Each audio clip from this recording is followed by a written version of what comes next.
नमो सिद्धानं नमो आयर्यानं नमो वज्रायमानं नमो लोये सौवसागुणं एसो पञ्च नमो यारो सौवपावपनासनो मङ्गलानं च सर्वेसिं परमं हवै मङ्गलं परमं हवै मङ्गलम् ओंकारं बिन्दुसंयुक्तं नित्यं ध्यायन्ति योगिनः कामदं मोक्षदं चैव ओंकाराय नमो नमः अविरलशब्दगणौघप्रक्षालितसकलभूतलमलकलङ्का मुनिभिरुपासिततीर्था सरस्वती हरतु नो दुरितान् अज्ञानतिमिरान्धानां ज्ञानाञ्जनशलाकया चक्षुरुन्मीलितं येन तस्मै श्रीगुरुवे नमः श्रीपरमगुरुवे नमः परम्पराचार्यगुरुवे नमः सकलकलुषविध्वंसकं श्रेयसां परिवर्धकं धर्मसम्बन्धकं पुण्यप्रकाशकं पापप्रणाशकमिदं शास्त्रं श्री पाण्डवपुराणनामधेयम् अस्य मूलग्रन्थकर्तारः श्रीसर्वज्ञदेवा तदुत्तरग्रन्थकर्तारः श्रीगणधरदेवाः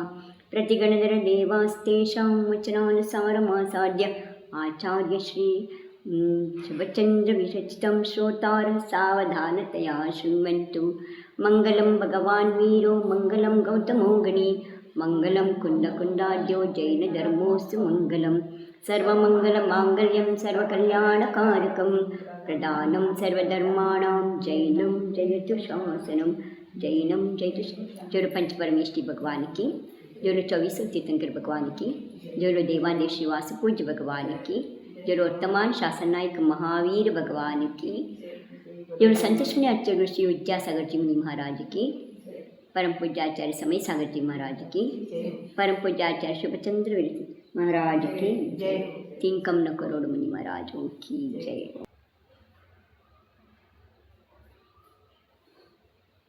अर्ककीर्त्यादिभिर्भूपैस्तस्य सम्मुखमागतैः सहायोध्यां विवेशासौ मघवेवामरीं पुरीं मध्ये सभानाथं नत्वासौ चक्रवर्तिनं निर्दिष्टभूतले तिष्ठज्जयो जयविराजितः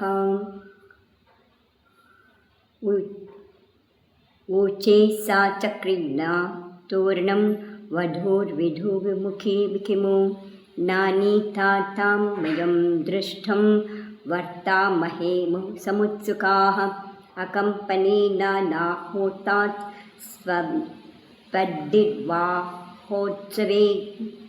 तद्विवाहोत्सवे नवे वयं युक्तमिदं किं भोः सनाभिभ्यो बहिष्कृताः। वहाँ नगरी से बाहर आकर अर्ककीर्ति आदि ने उनकी खूब अगवानी की और उन्हें वे नगरी में ले आए। ಅಲ್ಲಿ ನಗರದ ಹೊರಗೆ ಬಂದು ಅರ್ಕಕೀರ್ತಿ ಮೊದಲಾದವರೆಲ್ಲರನ್ನೂ ಕೂಡ ಬಹಳ ಸ್ವಾಗತ ಮಾಡಿದರು, ಆಹ್ವಾನ ಮಾಡಿ ಸ್ವಾಗತ ಮಾಡಿ ಅವ್ರನ್ನ ನಗರ ಕರ್ಕೊಂಡು। जिस समय जैन ने अर्ककीर्ति आदि के साथ साथ नगरी में प्रवेश किया उस समय ऐसा बान होता था कि बहुत से देवताओं के साथ साथ इंद्र ही अमरावती में प्रवेश कर रहा है।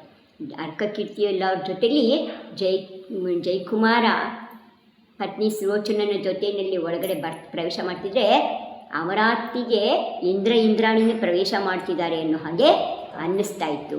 वे सीधे राज्यसभा में गए और सभा नायक चक्रवर्ती को नमस्कार कर उनकी दिखाए हुए स्थान पर बैठे और सीधा ಸಭೆಯಲ್ಲಿ ಹೋಗಿ ರಾಜ್ಯಸಭೆಗೆ ಹೋಗಿ ರಾಜ್ಯಸಭೆಯಲ್ಲಿ ಚಕ್ರವರ್ತಿ ಭರತನಿಗೆ ನಮಸ್ಕಾರವನ್ನು ಮಾಡಿ ಅವನು ತೋರಿಸಿದಂತಹ ಆಸ್ಥಾನದಲ್ಲಿ ಕುಳಿತುಕೊಂಡರು। चक्रवर्ती ने कहा कि जय तुम चंद्रवदनी वधू को यहाँ क्यों नहीं लाए? ನೀನು ನಿನ್ನ ಪ್ರಿಯ ಪತ್ನಿನ ಯಾಕೆ ಕರ್ಕೊಂಬರಲಿಲ್ಲ ಇಲ್ಲಿಗೆ?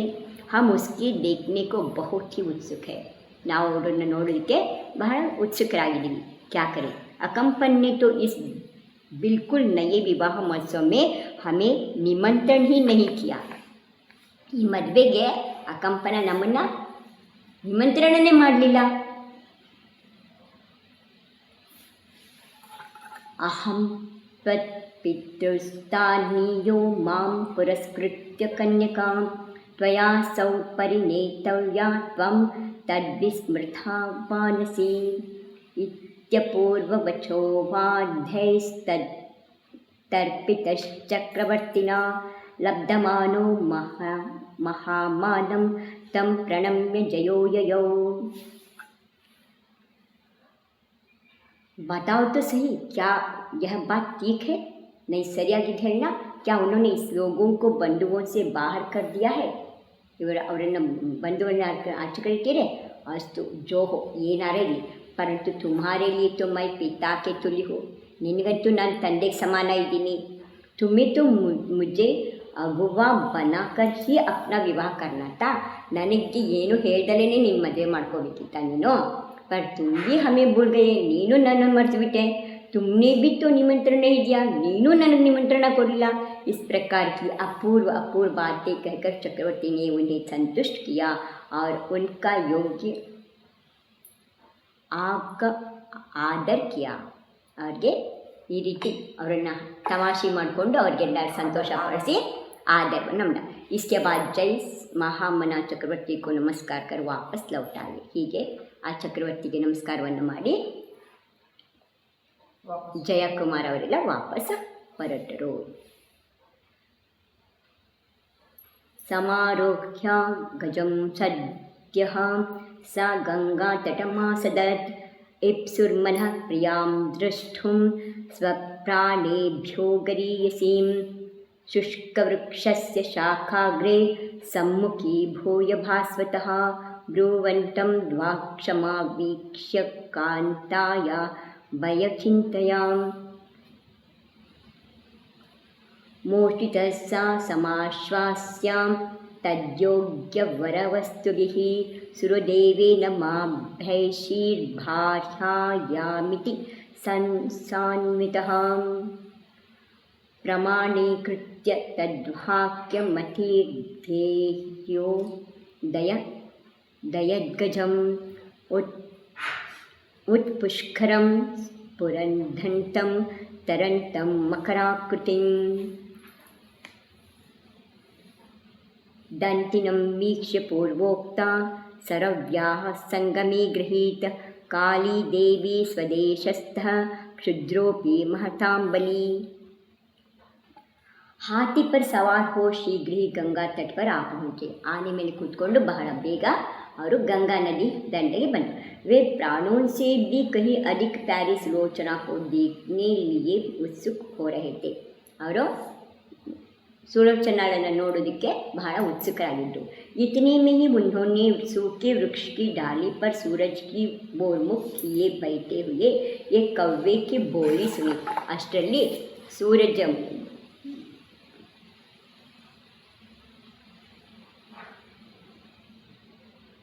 ಸೂರ್ಯನ ಕಡೆಗೆ ಮುಖ ಮಾಡಿ ಕೂತ್ಕೊಂಡಿರುವಂಥ ಒಂದು ಕಾಗೆ ಮಾತಾಡೋದು ಕೇಳಿ। उससे सुनते ही उन्हें अपनी प्रिया के संबंध में कोई भारी अनिष्ट की शंका हुई और मूर्छा आ गई। ಆ ಮಾತನ್ನು ಕಾಗೆ ಆಡೋ ಮಾತನ್ನು ಕೇಳಿ ಅವನಿಗೆ ತನ್ನ ಪ್ರಿಯ ಸುಲೋಚನಾಗೆ ಏನೋ ಕಷ್ಟ ಬರುತ್ತೆ ಅಂತ ತಿಳ್ಕೊಂಡು ಅವನಿಗೆ ಮೂರ್ಛೆ ಹೋಯಿತು। वे बेहोश हो गया, मूर्छे बंद बिद्धोदा। उनकी यह दशा देख उसी नागकुमार ने आकर शीतल सुगंधित वस्तुओं के उपचार से उन्हें सचेत किया।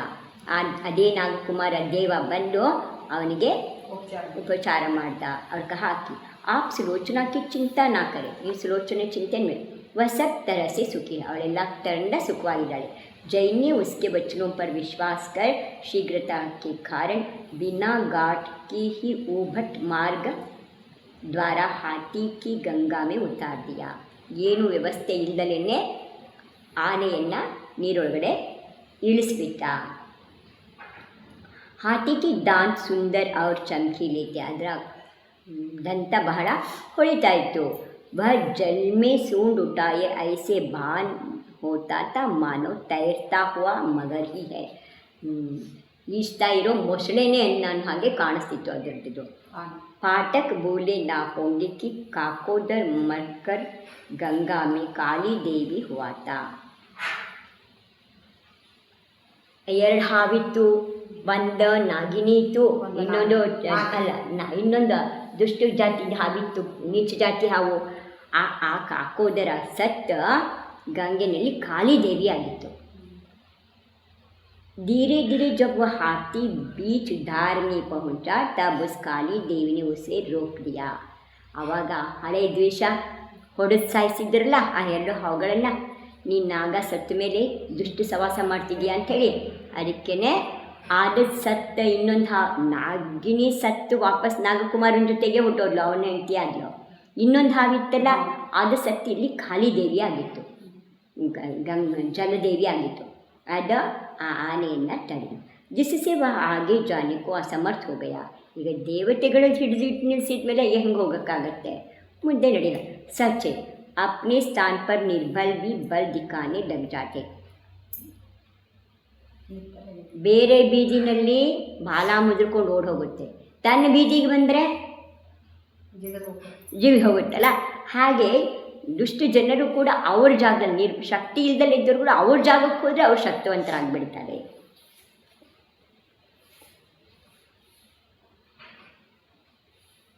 ಗಜರಾಜಂ ನಿಮಜ್ಜಂತಂ ದೃಷ್ಟ್ವಾ ಹೇಮಾಂಗಧಾದ ತಟಸ್ಥಿತಾಃ ಸಹಾಪೇತು ಸಸಂಭ್ರಮಂ ಮಹಾಹೃದಂ ಸುಲೋಚನಾರ್ಹತೋ ಗೋತ್ರಂ ಸಮಾಧಾಯ ಸ್ವಮಾನಸೇ त्यक्ताहार शरीरादिरुपसर्गावसानकं प्राविदश बहद्भिः सार्धं गाङ्घं गाङ्घेव देवतां ज्ञात्वाथासन कंपेन गङ्गाकोटादिवासिनी तान् नयत्तटं सर्वान् आगत्य कलकालिकां संतर्ज्य जयमासाढ्य जये पुण्याजयो भवेत. जो ही हाथी की काली ने पकड़ा तो ही वह जल में डूबने लगा. काली देवते हिಡ್ಕೊಂಡ ತಕ್ಷಣ आने ನೀರಲ್ಲಿ मुड़गोदिक्के शुरू. उसको डूबता हाथ देखकर हेमांग दादी जो गंगा तट पर खड़े थे शीघ्र ही गंगा में कूद पड़े. ಅದನ್ನು ಮುಳುಗ್ತಾ ಇದೆ ಅಂತ ಅಂದ್ಕೊಂಡ ತಕ್ಷಣ ದಂಡೆಯಲ್ಲಿ ನಿಂತಿದ್ರು ಹೇಮಾಗಂಧ ಇಲ್ಲ ಅಂದರೆ ಸುಲೋಚನನ್ ಚಿಕ್ಕಪ್ಪ ಅವರೆಲ್ಲ ನೀರೊಳಗಡೆ ಈಜು ಬರೋರು ತುಮಕಿರು. उधर सुलोचना भी आहार शरीर आदि से ममता भाव छोड़कर सभी उपद्रवों को दूर करने वाली नमो अंतानम मंत्र का जाप करने लगी. ಯಾವಾಗ ಗೊತ್ತಾಯ್ತು ಅವಳು ಕೂಡ ಏನು ಮಾಡಿलो, ಎಲ್ಲ ಆಹಾರವನ್ನು ತ್ಯಾಗವನ್ನು ಉಪಸರ್ಗ दूर आಗೋವರೆಗೂ ಎಲ್ಲ आहार त्याग ಅಂತ ಹೇಳಿ ನಮಕ ಜಪಿಸೋಕ್ಕೆ ಶುರು ಮಾಡಿದ್ರು. और बहुत से सखी जनों के साथ साथ वह भी गंगा के भीतर उतर पड़ी. ಅವಳು ಭಾಳ ಜನ ಸಖಿಯರ ಜೊತೆಲಿ ಅವಳು ನದಿ ಒಳಗಿಳಿದ್ರು. इसी गंगा तट पर ये गंगा नाम देवी रहती थी. ಅದೇ गंगा नदी दड़ದಲ್ಲಿ ಒಬ್ಬರು गंगा ಹೆಸರಿನ ದೇವಿ ವಾಸ ಮಾಡ್ತು. सहसा आसन के कंपाई होने से सब हाल जानकर वह उसी वक्त वहाँ आई. ಅವಳದ್ದು ಸಿಂಹಾಸನ ಅಲ್ಲಾಡ್ತು. ಆವಾಗ ಅವಳು ಎಲ್ಲ ವಿಷಯ ತಿಳ್ಕೊಂಡು ಆ ತಟಕ್ಕೆ ಬಂದಳು. और गंगा से सबको सही सलामत निकाल कर उसने किनारे पर पहुँचा लिया. ಆ ಗಂಗಾ ಅನ್ನುವಂಥ ಹೆಸರಿನ ದೇವಿ ಏನು ಮಾಡಲು ಅವರನ್ನೆಲ್ಲ ಚೋಪಾನಾಗಿ ತಗೊಂಡು ಬಂದು ದಡಕ್ಕೆ ಇಳಿಸಿದ್ಲು. ಏಮ್ ಉಸ್ನೆ दुष्ट काली को खूब ही ताड़ना दी. ಮತ್ತು ಅವಳನ್ನು ಸರಿಯಾಗಿ ಕಾಳಿದೇವಿನ ಸರಿಯಾಗಿ ಬೈದ್ಲು. ಅವರು ಸೆ ಜಯಕುಮಾರ್ಗೆ ಪಾಸ್ लाई. ಅವನ್ನ ಜಯಕುಮಾರ್ ಹತ್ರ ಸಚ್ಚೆ ಪುಣ್ಯ ಯೋಗ ಸೆ ಸಬ್ ಜಗ ಜೀತಿ ಹೋತಿ ಹೇ. ಪುಣ್ಯ ಇತ್ತು ಅಂದರೆ ಎಲ್ಲಿ ಹೋದರೂ ಜಯನೇ. ಬೇಕಾದ ಕುತಂತ್ರ ಮಾಡಿ, ಆದರೆ ಪುಣ್ಯ ಚೆನ್ನಾಗಿತ್ತು ಅಂದರೆ ಜಯ ಸಿಗತ್ತೆ. ಯಾರು ಕೂಡ ಅವರನ್ನು ಮಾಡೋಕ್ಕಾಗಲ್ಲ.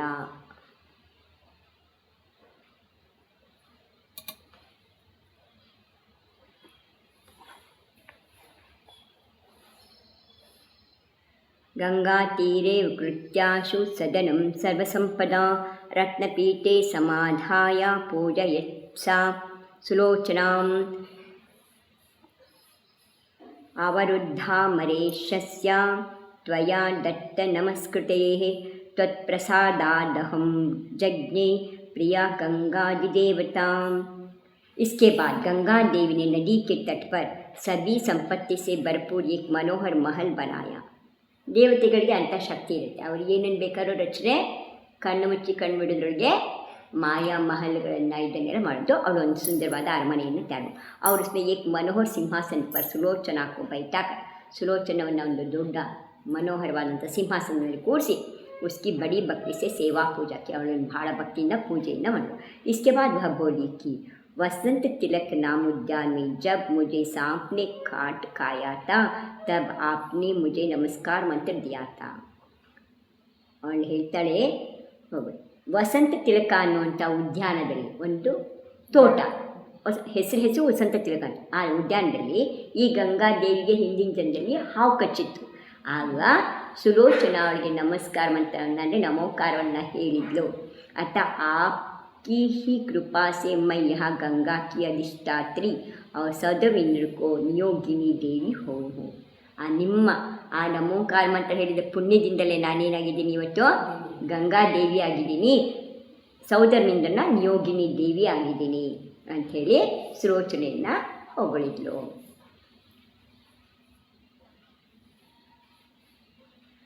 ಜಯಸ್ತದುಕ್ತಮಾಕರ್ಣ್ಯಂ ಕಿಮಿತ್ಯಾಹ ಸುಲೋಚನಾ ಉಪವಿಂಧ್ಯಾದ್ರಿಭೋಪೋ ಭೋದ್ವಿಂಧ್ಯಾಪೋರ್ಹ್ಯಾಂ ತು ತದ್ವಜಃ ಪ್ರಿಯಂಗುಶ್ರೀ ಪ್ರಿಯಾ ತಸ್ಯಾ ವಿಂಧ್ಯಶ್ರೇಷ್ಠತಯೋ ಸುತಾ ತತ್ಪಿತಾರ್ಥಾಂ ಗುಣಾನ್ ಸರ್ವಾನ್ ಶಿಕ್ಷಿತುಂ ಮಾಂ ಸಮರ್ಪಯೇತ್. ಮಯಾ ಸಹ ಮಯಿ ಸ್ನೇಹಾತ್ ಕ್ರೀಡಂತಿ ಸೈಕದಾ ಹಿನ್ನಾಂ ವಸಂತತಿಲಕೋದ್ಯಾನೆ ದಷ್ಟಾಧಾಯಿ ಮಯಾ ತದಾ.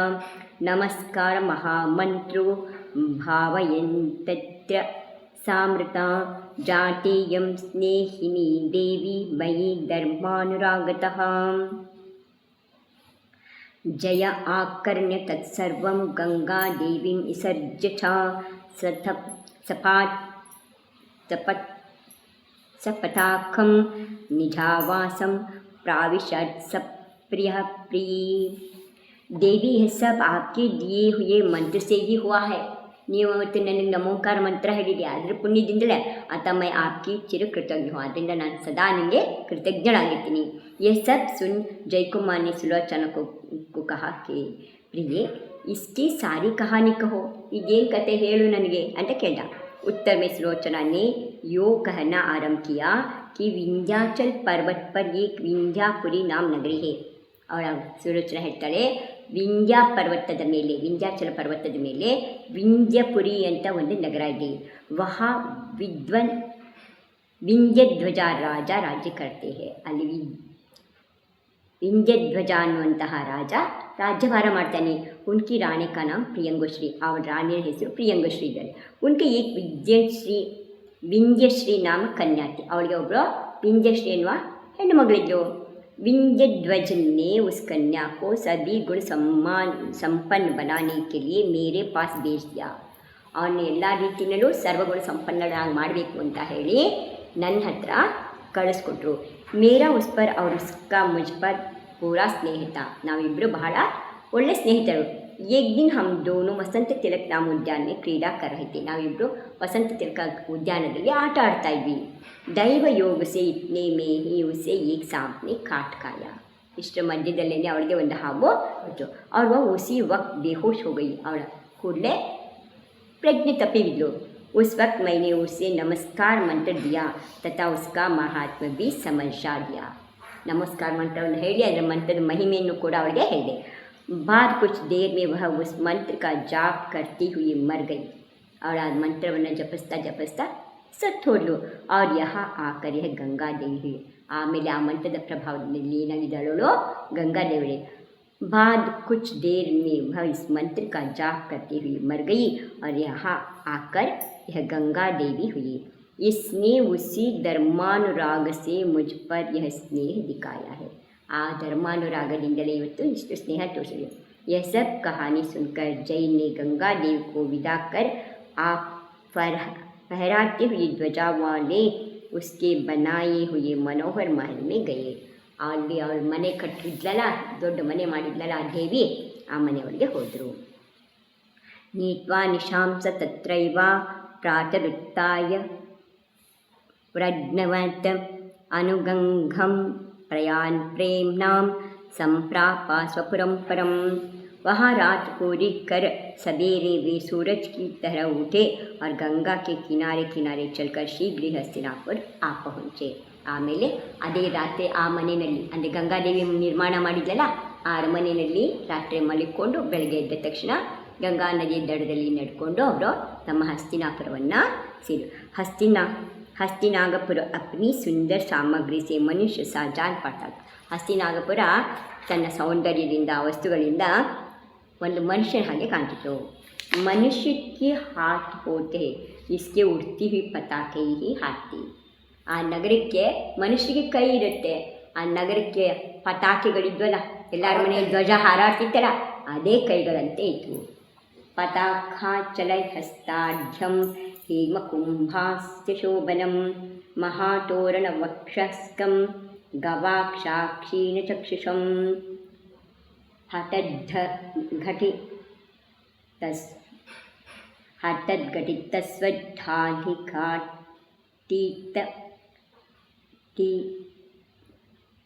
ಕಟೀತಟ ಸಮಾಶ್ರಿತಂ ಶಾತಕುಂಭ ಮಹಾಸ್ತಂಭ ಸಂಪಾದಂ ರತ್ನಸನ್ನುಕಂ. ಹೇಳ್ತಾರೆ ಮನುಷ್ಯಕ್ಕೆ ಮುಖ ಹೋತಾ ಮನುಷ್ಯ ಮುಖ ಇರುತ್ತೆ, इसके ಸುವರ್ಣ ಕಲಶಿ ಸುಂದರ. ಆಗ ಆ ಮನೆ ಮೇಲೆ ಇರುವಂಥ ಸುವರ್ಣ ಕಲಶಗಳೇ ಪತಾಕೆ ಇತ್ತು, ಮುಖ ಇತ್ತು. पुरुष के वक्षस्थल होता है, इसके बड़े बड़े तोरणी वक्षस्थल होते थे.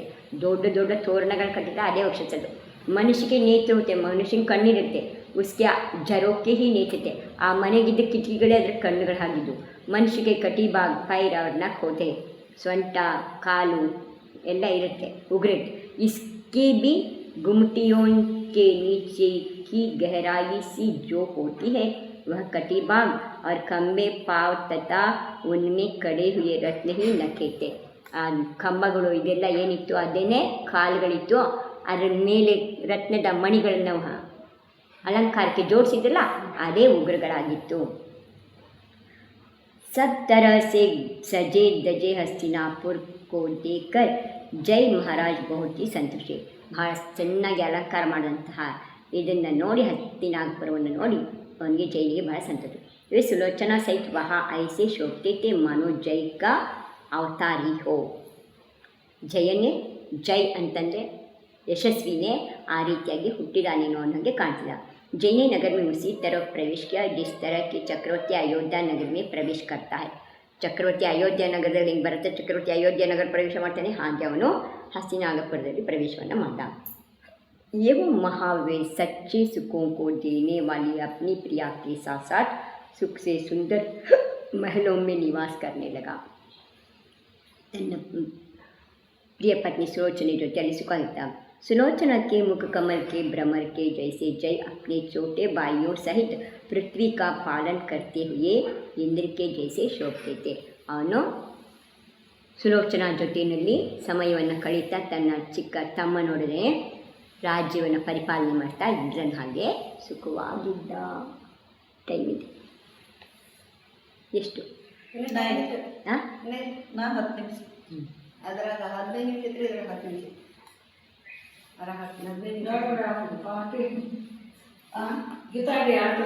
प्रासादमेकदारोह्य गच्छन्तौ खगदम्पती दृष्ट्वा प्रभावती मेहो क्वेति जल्पन्मुहूर्चसः तथा कलरवध्वं वीक्ष्य जातिस्मरान्विता होमे रतिवरे इत्युक्त्वा सापि मोक्षामुपागतम्.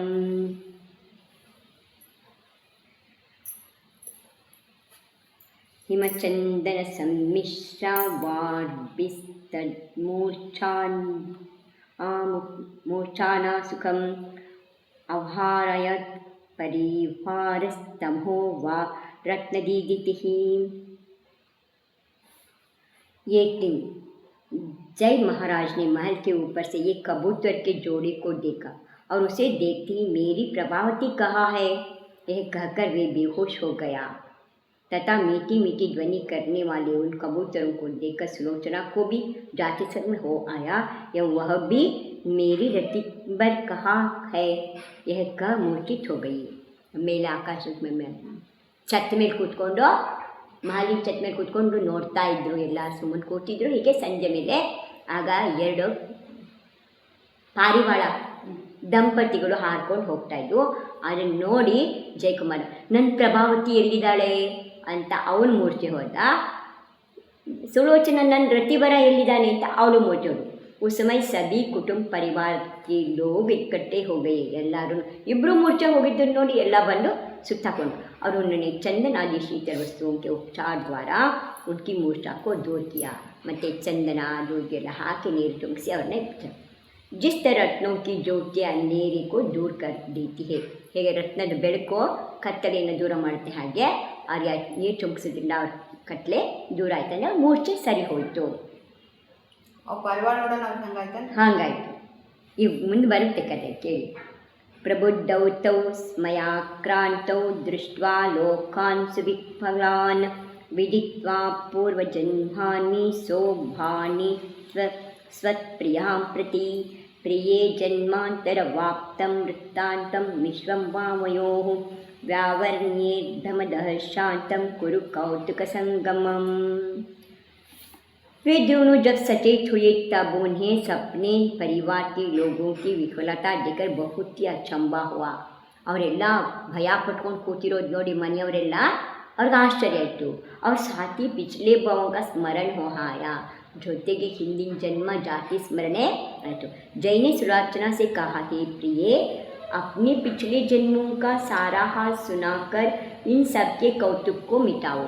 ಇವರೆಲ್ಲರ ಆಶ್ಚರ್ಯನ ಸಮಾಧಾನ, ನಮ್ಮ ಹಿಂದಿನ ಜನ್ಮದ ಕಥೆನ ಹೇಳು. अपने प्रीतम की आज्ञा पाकर वह मिष्ट भाषिणी यो कहने लगी. ಅವಳು ಈ ರೀತಿ ಕಥೆ ಹೇಳಿಸೋಣ.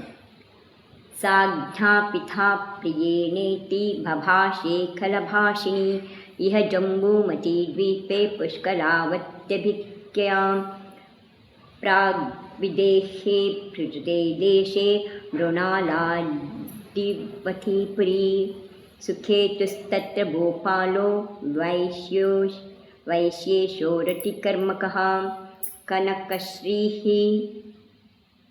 प्रिया तस्यां भवदेवः सुतस्तयोः श्रीदत्तश्चापरस्तत्र वणिक् तस्यातिवल्लभां विमलश्रीस्तयोः ख्याता रतिवेगा सुता सती तथान्योशोकदेवाख्यो जिनदत्ता प्रियो वणिक् सुखान्तस्तनयो जातस्तयोर्धर्मार्थमानसः भवदेवा विवाहार्थं रतिवेगा च याचितां पितृभ्यः तत्पितृभ्यः च तत्ते त्यङ्गीकृतं तदा भवदेवस्य दुर्वर्था दुर्मुखाख्यात्यजायताम्.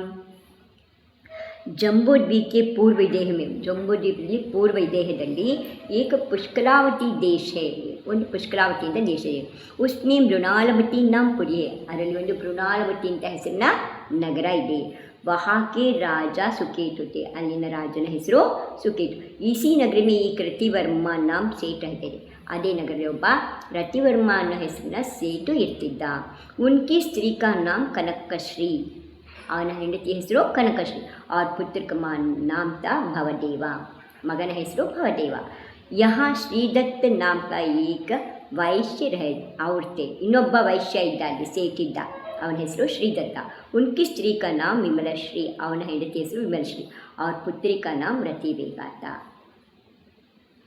मगर ಹೆಸರು रतिवेगा. वह सती थी एवं अशोक देव नाम एक तीसरे सेठ और यही रहते थे. ಇನ್ನೊಬ್ಬ ಅಶೋಕ ದೇವ ಅನ್ನೋನು ಇನ್ನೊಬ್ಬ ಸೇಟ್ ಅಲ್ಲೇ ಇರ್ತಿದ್ದ. उनकी स्त्री का नाम जिनदत्ता, ಅವನ ಹೆಂಡತಿ ಹೆಸರು जिनदत्ता. और पुत्र का नाम था सुखांत, पुत्रನ ಹೆಸರು सुखांत. वह हमेशा धर्म कर्म में लगा रहता, ಅವನು ಯಾವಾಗಲೂ ಧರ್ಮ ಕರ್ಮ ಪಾಲನೆ ಮಾಡ್ಕೊಂಡಿರ್ತ. एक बार भवदेव के माता पिता ने उसके लिए रतिवेगा के माता पिता से उसकी याचना की. ಭವದೇವನ ತಂದೆ ತಾಯಿ ರತಿವೇಗನ ತಂದೆ ತಾಯಿ ಹತ್ರ ನಮ್ಮ ಭವದೇವನಿಗೆ ರತಿವೇಗನ ಕೊಡಿ ಅಂತ ಕೇಳಿದರು. और उन्हें इस काम में सफलता भी प्राप्त, ಅವರಿಗೆ ಒಪ್ಪಿಗೆನೂ ಆಯಿತು, ಅವರು ಒಪ್ಕೊಂಡ್ರು, ಇದು ಆಯಿತು. ಭವದೇವ್ का चाल चलन खराब था, ಭವದೇವನ ಸ್ವಭಾವ ಸರಿ, इसलिए लोग उसे दुर्मुख भी कहते थे, ಅದರಿಂದ ಅವನನ್ನು ದುರ್ಮುಖ ಅಂತಲೂ ಕರೀತಿದ್ರು.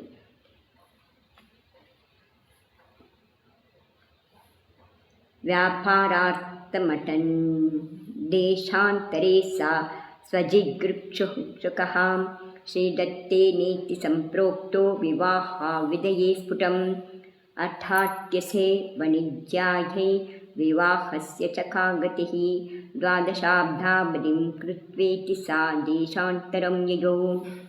एक समय धन कमाने की इच्छा से जब भवदेव दूसरे देश को जा रहा था, तब श्रीदत्त ने उससे विवाह के संबंध में कहा कि अब इस समय तो आप व्यापार के लिए जा रहे, पर यह तो बताइए कि विवाह कब तक रुका रहेगा।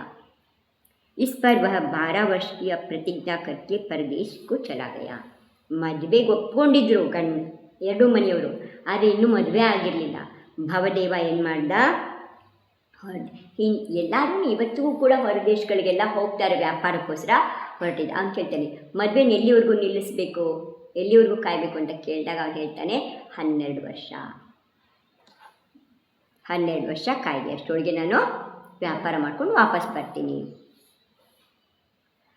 तन्मर्यादात्यये तस्याः पितृभ्यां परमोत्सवैः सुकान्ताया समाधायि रतिवेगारतिप्रधां देशान्तरात् समागत्य दत्त्वा ताश्रवणाद्वृशं दुर्मुखे कुपिते भीत्वा तदानीं तद्वधूर्वरं वने धान्यका मालाके प्राप्य सर्पसरोवरं स्थितस्य शक्तिशेनस्य व्रजित्वा शरणं ययौ। वह कह गया कि यदि मैं 12 वर्ष में पीछा ना जाऊं तो इस कन्या का ब्याह तुम दूसरे के साथ कर देना. ನಾನು 12 ವರ್ಷದಲ್ಲಿ ವಾಪಸ್ ಬರಲಿಲ್ಲ ಅಂದರೆ ನೀವು ಈ ಕನ್ಯೆಯನ್ನು ಬೇರೆಯವ್ರಿಗೆ ಕೊಡು. ದೈವ ಯೋಗ ಸೆ ಐಸಾ ಹಿ ಹುವಾ. ಪುಣ್ಯದಿಂದ ಹಾಗೆ ಆಯಿತು, 12 ವರ್ಷದಲ್ಲಿ ವಾಪಸ್ ಇಲ್ಲ. ಧೀರೆ ಧೀರೆ 12 ವರ್ಷ ಪೂರೆ हो गए, 12 ವರ್ಷ ಕಳೆದೋಯ್ತು. पर वह वापस न आया, और वापस बदला. आखिर रतिवेगा के पिता श्रीदत्त ने बड़े भारी ठाट बाट के साथ अपनी कन्या का ब्याह अशोक के सुकांत नाम पुत्र के साथ कर दिया. ಈ ಕಡೆ ಸುಕಾಂತ ಇನ್ನೊಬ್ಬ ಶ್ರೇಷ್ಠಿ ಮಗ ಇದ್ದ, ಅವನ ಜೊತೆ ಮದುವೆನ ಮಾಡಿದರು. ರತಿವೇಗ ಸಾಕ್ಷಾತ್ ರತಿ. ರತಿವೇಗ ಅಂತ ಹೆಸರು ನಿಜವಾಗ್ಲೂ ರತಿ ಹಾಗೆ ಇದ್ದು ತುಂಬ ಸುಂದರ. इसके बाद जब भवदेव परदेश से घर आया और उसने रतिवेगा के ब्याह की चर्चा सुनी तब वह बहुत क्रुद्ध हुआ. ಅವನು ಹೇಳಿ ಹೋಗಿದ್ದ, 12 ವರ್ಷ ಆದರೂ ಬರಲಿಲ್ಲ. 12 ವರ್ಷ ಕಳೆದ್ಮೇಲೆ ಮದುವೆ ಮಾಡಿರು. ಆದರೆ ಆ ಮದುವೆ ಆಗ ಸ್ವಲ್ಪ ದಿನದಲ್ಲಿ ಅವನು ವಾಪಸ್ ಬಂದ. ಅವನಿಗೆ ಸಿಟ್ಟು ಬಂತು ಇದನ್ನು ಕೇಳಿ. जिसको सुनकर डर के मारे सुकांत रतिवेगा को साथ लेकर वन में चला गया. ಇದನ್ನು ಕೇಳಿ ಅವನು ಬಂದಿದ್ದಾನೆ ಮತ್ತು ಸಿಟ್ಟಾಗಿದ್ದಾನೆ ಕೇಳಿಕೊಂಡು ಸುಕಾಂತ ಏನು ಮಾಡ್ದ, रतिवेगन ಕರ್ಕೊಂಡು ಕಾಡಿಗೆ ಹೊರಟ. वहाँ सरोवर पर शक्तिसेन नाम का एक राजा ठहरा हुआ था. ಅಲ್ಲಿ ಒಬ್ಬ ಶಕ್ತಿಸೇನ ಅನ್ನುವಂಥ ರಾಜ ಅಲ್ಲಿ ನಿಂತಿದ್ದ, ಎಲ್ಲೋ ಪ್ರಯಾಣ ಮಾಡ್ಕೊಂಡು ಹೋಗೋವನು ಇದರಲ್ಲಿ ಕಾಡು. वे उसकी शरण में गए. ಅವನ ಶರಣದಲ್ಲ. पीछे से दुर्मुख भी उन्हें मारने के लिए वही आ पहुँचा. ಅವರನ್ನು ಕೊಲ್ಲೋದಕ್ಕೋಸ್ಕರ ಅಲ್ಲಿಗೆ ಬಂದ. पर वहाँ जब उसका कुछ भी वश ना चला तब वह शक्तिसेन राजा के भय से वापस लौट आया. ಆ ಶಕ್ತಿಸೇನ ರಾಜನ ಭಯದಿಂದ ಹಿಂದಿರುಗಿ ಬಂದ. ದುರ್ಮುಖೋನುಗತಸ್ತತ್ರ ಬದ್ಧವೈರೋ ವಧೂವರಂ ಹಂತುಂ ಶ್ರೀಶಕ್ತಿಸೇನಸ್ಯ ನೃಪಸ್ಯ ನಿವೃತ್ತೋ ಭಯಾತ್. ಶಕ್ತಿಸೇನಂ ದದ್ದಾಹಂ ದೃಷ್ಟ್ವಾ ಸಂಭಾವ್ಯ ಭಾವನಾಂ ವಧೂವರಂ ಸುಖೇನಹಸ್ತಾಚಾರಣಾಯ ಸ್ವಭಾವತಃ. कदाचित् भवदेवेन निर्दग्धं च वधूवरं दुर्मुखाख्यः कलो ध्वस्तः कदाचित्तन्महाभटैः. दैव योग से उसी समय शक्तिसेन के डेरे पर चारण मुनि आहार के लिए आए. ಅದೇ ಸಮಯದಲ್ಲಿ ಶ್ರೀ ಶಕ್ತಿಸೇನನ ಡೇರೆ ಹಾಕ್ಕೊಂಡಿರ್ತಾರಲ್ಲ, ಇದನ್ನೆಲ್ಲ ಹಾಕೊಂಡು ಅಲ್ಲಿಗೆ ಒಬ್ಬ ಚಾರಣ ರುದ್ದಿದಾರಿ ಮುನಿಗಳು ಆಹಾರಕ್ಕೆ ಬಂದರು. ಆ ಶಕ್ತಿಸೇನ ने उन्हें शुद्ध भावों से आहार दिया. शक्तिसेन ಅವರಿಗೆ ಒಳ್ಳೆ ಭಾವನೆಯಿಂದ ಆಹಾರವನ್ನು ಮಾಡ್ದ. तथा उनकी खूब पूजा भक्ति की और पूजे भक्ति ಎಲ್ಲ ಮಾಡ್ದ. यह देखकर वे दोनों दंपति बहुत आनंदित. ಅವರಿಬ್ಬರಿಗೂ ಬಹಳ ಸಂತೋಷ ಆಯಿತು ದಂಪತಿಗಳಿಗೆ. ಯಾರಿಗೆ? सुकांता ಮತ್ತು रतिवेगंगे. और 12 भावनाओं का चिंतन करते हुए सुख से वहीं पर रहने लगे. 16 ಭಾವನೆಗಳನ್ನು ಭಾವಿಸ್ತಾ ಇವರು हन्नेरಡು भावनेಗಳು ಭಾವಿಸ್ತಾ ಅವ್ರು ಸುಖವಾಗಿ ಅಲ್ಲೇ ಇದ್ದಾರೆ. इसके बाद मौका पाकर उन दोनों दंपति को भवदेव ने आग लगाकर जला डाला. ಅವ್ರು ಹಾಗೆ ಅಲ್ಲಿ ಕಾಡಲ್ಲಿ ವಾಸ ಮಾಡ್ತಿರ್ಬೇಕಾದ್ರೆ ಸಮಯ ನೋಡಿಕೊಂಡು ಆ ಭವದೇವ ಏನು ಮಾಡಿದ, ಕೊನೆಗೂ ಅವರನ್ನು ಬೆಂಕಿ ಇಟ್ಟು ಆ ವಾಸ ಮಾಡ್ತಿದ್ದ ಕುಟೀರ ಮಾಡ್ಕೊಂಡಿದ್ರು ಅಲ್ಲಿ, ಅದಕ್ಕೆ ಬೆಂಕಿ ಇಟ್ಟು ಅವರನ್ನು ಸುಟ್ಟು ಹಾಕ್ದ. मौका मिलने पर शक्तिसेन के बटों ने उसे भी मार डाला. ಆದರೆ ಇದನ್ನೆಲ್ಲ ಹೊಗೆ ಬೆಂಕಿ ಹತ್ತಿದ ತಕ್ಷಣ ಸೈನಿಕರು ಬಿಡ್ತಾರಾ, ಸೈನಿಕರು ಹಿಡಿದು ಅವನನ್ನು ಕೊಂದರು.